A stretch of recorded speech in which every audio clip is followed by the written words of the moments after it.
الحمد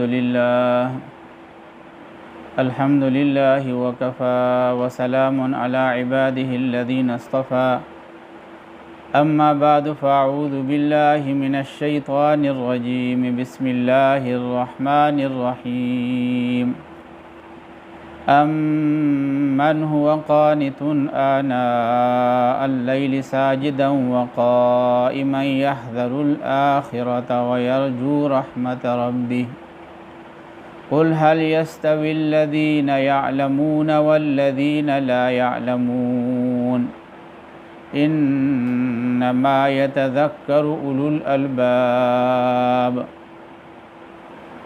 وقال النبي صلى الله عليه وسلم لكل نبي رفيق ورفيقي في الجنة عثمان او كما قال صلی اللہ علیہ وسلم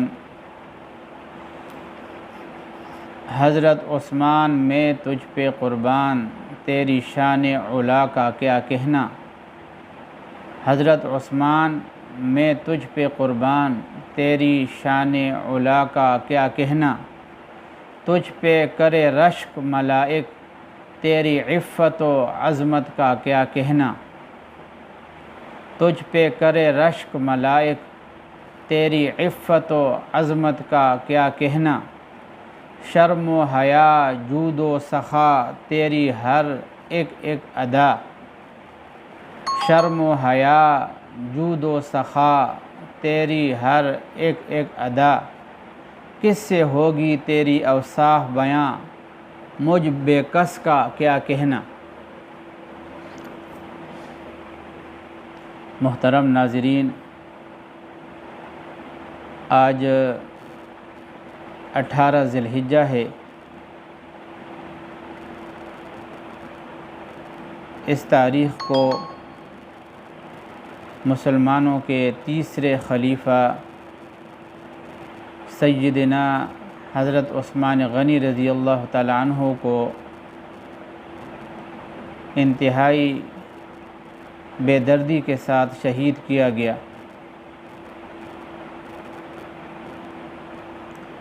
حضرت عثمان غنی رضی اللہ تعالی عنہ وہ جلیل القدر صحابی ہیں کہ جنہوں نے 34 سال کی عمر میں اسلام کو قبول فرمایا۔ نبی کریم صلی اللہ علیہ وسلم کا ان پر بہت بڑا اعتماد تھا،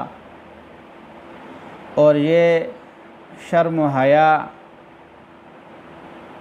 عصمت و عفت کے پیکر تھے۔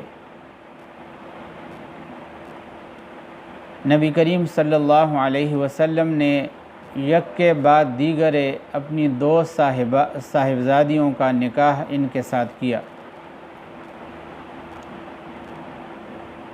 سب سے پہلی صاحبزادی نبی کریم صلی اللہ علیہ وسلم کی حضرت رقیہ رضی اللہ تعالی عنہا تھی۔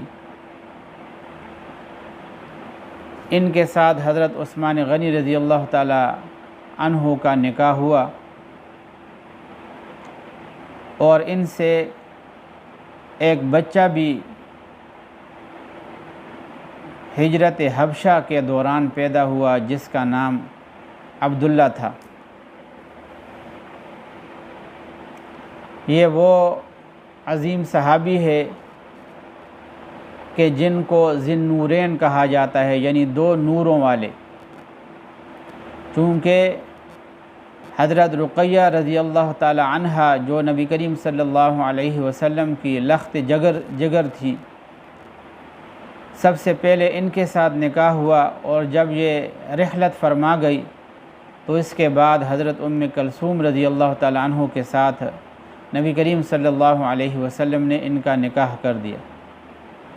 اس وجہ سے ان کا لقب ذی النورین ہے، اور ان کو ذو الہجرتین بھی کہا جاتا ہے، کیونکہ یہ وہ صحابی ہیں کہ جنہوں نے سب سے پہلے حبشہ کی طرف ہجرت فرمائی، اور پھر اس کے بعد مدینہ طیبہ کی طرف نبی کریم صلی اللہ علیہ وسلم کے ساتھ ہجرت فرمائی۔ یہ وہ صحابی ہیں جو ناشر قرآن سے مسلمانوں کے اندر معروف ہیں۔ یہ وہ صحابی ہیں کہ جنہوں نے مسجد نبوی اور بیت اللہ شریف کے اندر توسیع فرمائی۔ یہ وہ صحابی ہیں کہ جب مدینہ طیبہ کی طرف ہجرت فرمانے کے بعد مسلمانوں کو پانی کی ضرورت پیش آئی تو 20,000 درہم دے کر مسلمانوں کے لیے میٹھے پانی کا کنواں جو بیر روما کے نام سے مشہور ہے خرید کر ان کے لیے وقف کر دیا۔ یہ وہ صحابی ہیں کہ جنہوں نے انتہائی سختی کے حالات میں غزوہ تبوک میں مسلمانوں کے لیے بہت بڑی مدد کی، ان کے لیے ہتھیار خریدے اور اپنا سرمایہ ان کو دے دیا۔ یہ وہ صحابی ہیں کہ جب نبی کریم صلی اللہ علیہ وسلم مسلمانوں سے چندے کی اپیل فرماتے تو سارے مسلمانوں کا چندہ ایک طرف اور ان کا چندہ ایک طرف، ان کا چندہ ان سے زیادہ ہوتا۔ یہ وہ صحابی ہیں کہ جن کے بارے میں سرکار دو جہاں صلی اللہ علیہ وسلم نے اس وقت فرمایا جب کہ آپ احد کے پہاڑ کے اوپر موجود تھے اور آپ کے ساتھ حضرت ابوبکر صدیق اور حضرت عثمان غنی اور حضرت عمر فاروق تھے۔ تو نبی کریم صلی اللہ علیہ وسلم کے ساتھ یہ صحابہ تھے اور احد کا پہاڑ وہ ہلنے لگا تو آپ صلی اللہ علیہ وسلم نے اس کو ٹھوکر ماری اور کہا تجھے معلوم ہے تو تیری پشت کے اوپر کون ہے؟ ایک صدیق ہے اور ایک شہید ہے۔ یہ وہ صحابی ہیں کہ شہادت سے پہلے انہوں نے نبی کریم صلی اللہ علیہ وسلم کو خواب کے اندر دیکھا کہ آپ صلی اللہ علیہ وسلم کے ساتھ ابو بکر و عمر ہیں اور عثمان سے مخاطب ہو کر آپ صلی اللہ علیہ وسلم ارشاد فرما رہے ہیں کہ جلدی کریں، آپ ہمارے ساتھ افطار کر لیں۔ یہ وہ صحابی ہیں کہ جو بڑے باحیا تھے۔ ایک حدیث میں آپ صلی اللہ علیہ وسلم کا ارشاد ہے کہ حیا ایمان کا حصہ ہے، جس کے اندر حیا نہیں وہ جو چاہے کر سکتا ہے۔ یہ خود اپنے بارے میں ارشاد فرماتے ہیں کہ میں نے اپنا سطر کبھی نہیں دیکھا۔ اللہ تعالیٰ کا ارشاد ہے ایک حدیث میں کہ جب کوئی بندہ کسی غیر محرم عورت کو دیکھتا ہے تو اللہ تبارک و تعالیٰ اس کو کہتا ہے کہ میں تجھے دیکھ رہا ہوں اور تو غیر کی طرف دیکھ رہا ہے۔ یہ شرم و حیا کے پیکر تھے اور جود و سخا کے بھی مالک تھے۔ اپنا پورا مال اسلام کے لیے اس نے وقف کر دیا تھا۔ آج بھی سعودی عرب کے اندر بیر عثمان کے نام سے وہ کنواں موجود ہے کہ جس کے بارے میں آپ صلی اللہ علیہ وسلم نے ارشاد فرمایا کہ کون ہے جو مسلمانوں کے لیے یہ میٹھے پانی کا کنواں خرید کر ان کے لیے وقف کر دے اور اس سے بہتر جگہ کے اندر اپنے لیے جگہ خرید لے، یعنی جنت کے اندر۔ حضرت عثمان غنی رضی اللہ تعالی عنہ کے واقعات بہت ہیں۔ 12 سال تک یہ مسلمانوں کے خلیفہ رہے اور چپے چپے کے اندر انہوں نے انصاف قائم کیا۔ امن و سکون ہر طرف موجود تھا۔ مسجد نبوی کے اندر بہت توسیع فرمائی۔ آپ صلی اللہ علیہ وسلم نے جب فرمایا کہ کون ہے کہ جو جنت میں اپنے لیے جگہ بنا لے اور اس مسجد کے لیے جگہ خرید کر مسجد کو وسیع کر دے، تو انہوں نے وہ جگہ خریدی اور مسجد نبوی میں توسیع فرمائی۔ نبی کریم صلی اللہ علیہ وسلم کو ان پر بہت بڑا اعتماد تھا۔ اب ان کے بہت سے واقعات ہیں، میں ان واقعات کی طرف نہیں جاتا۔ شہادت کے بارے میں عرض کرنا چاہتا ہوں کہ یہ وہ صحابی تھے کہ جن کے مکان کے اندر ان کے 700 پہرے دار موجود تھے۔ باغیوں نے جس وقت آپ کے گھر کا محاصرہ کیا، 40 دن تک آپ کے اوپر پانی کو بند کیا، کھانے پینے کو بند کر دیا، کھانے پینے ساری چیزیں آپ کے اوپر بند کر دی، حتیٰ کہ امہات المؤمنین میں سے ام المؤمنین حضرت ام حبیبہ رضی اللہ تعالی عنہ کچھ کھانے پینے کی چیزیں لے کر آپ کی طرف لے جانا چاہ رہی تھی۔ باغیوں نے حضرت ام حبیبہ رضی اللہ تعالی عنہ کو روکا اور ان کے ساتھ بدتمیزی کی۔ نبی کریم صلی اللہ علیہ وسلم کی حرمت کا بھی خیال نہیں رکھا اور اندر جانے کی اجازت انہیں نہیں دی۔ حضرت علی رضی اللہ تعالیٰ عنہ، جن کے بیٹے حضرت حسین رضی اللہ تعالیٰ عنہ باقاعدہ طور پر حضرت عثمان غنی رضی اللہ تعالیٰ عنہ کے پہرے داروں میں موجود تھے، حضرت علی رضی اللہ تعالیٰ عنہ نے بھی کچھ چیزوں کو لے جانا چاہا لیکن ان کو بھی روکا گیا۔ 40 دن تک ان کا محاصرہ کیا گیا، کھانے پینے کی چیزیں ان کے اوپر بند کر دی گئیں، اور جب یہ ساری مذاکرات بھی ناکام ہوئے تو حضرت عثمان غنی رضی اللہ تعالیٰ عنہ نے اپنے مکان کی چھت کے اوپر چڑھ کے باغیوں سے خطاب کرتے ہوئے ارشاد فرمایا کہ میں تمہیں خدا کی قسم دیتا ہوں، کیا میں وہ شخص نہیں ہوں کہ جب تمہیں پانی کی ضرورت پیش آئی تو میں نے کنواں خریدا اور تمہارے لیے وقف کر دیا، اور آج پینے کا پانی میرے اوپر تم بند کر رہے ہو۔ کیا میں وہ شخص نہیں ہوں کہ جب مسجد نبوی کی توسیع کی ضرورت پیش آئی تو میں نے جگہ خرید کر مسجد نبوی کی توسیع فرمائی، آج تم مجھے اس میں نماز پڑھنے سے روک رہے ہو۔ تو حضرت عثمان غنی رضی اللہ تعالیٰ عنہ نے باغیوں کے سامنے تقریباً کچھ 5 باتیں ارشاد فرمائی۔ ایک بات جو ہے یہ ارشاد فرمائی، کیا میں وہ صحابی نہیں ہوں کہ جب حدیبیہ کے موقع پر مسلمانوں کو روکا گیا اور مجھے آپ صلی اللہ علیہ وسلم نے مذاکرات کے لیے باقاعدہ سفیر بنا کر بھیجا، اور پیچھے یہ بات مشہور ہو گئی کہ مجھے قتل کر دیا گیا، تو آپ صلی اللہ علیہ وسلم نے اپنا ایک دست مبارک دوسرے دست مبارک کے اوپر رکھ کر میرے بیعت فرمائی، اور میں اپنا ایک ہاتھ جو ہے